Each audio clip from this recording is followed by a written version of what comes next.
Our verse today is Romans chapter 8, verse 12.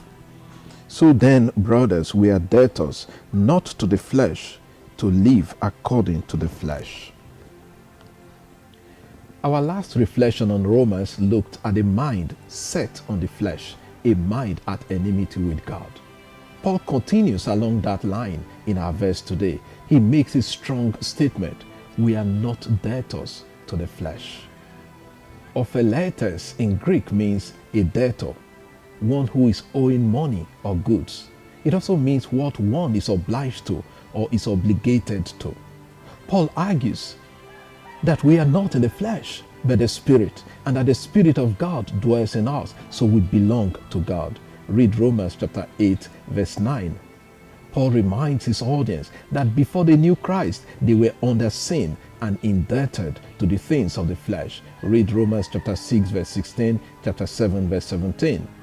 We have explained previously what the flesh means. Sarx in Greek, translated as flesh, means not just the human body composed of bone and flesh, but the seat of the sexual or inordinate passion. It is that sensual power which is opposed to the Spirit of God in the person.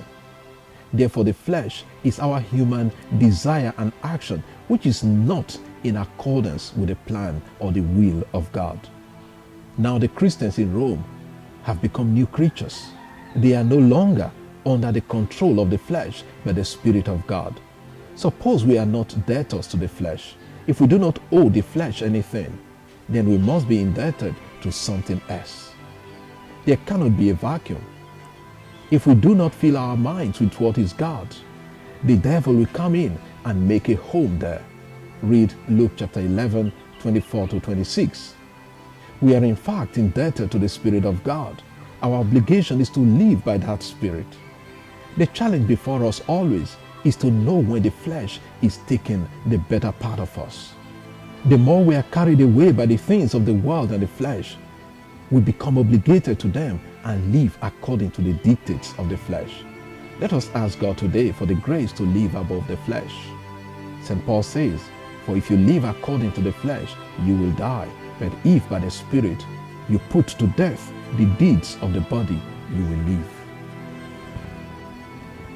Lord, help us put to death the works of the flesh and the world in order to live the life of the Spirit.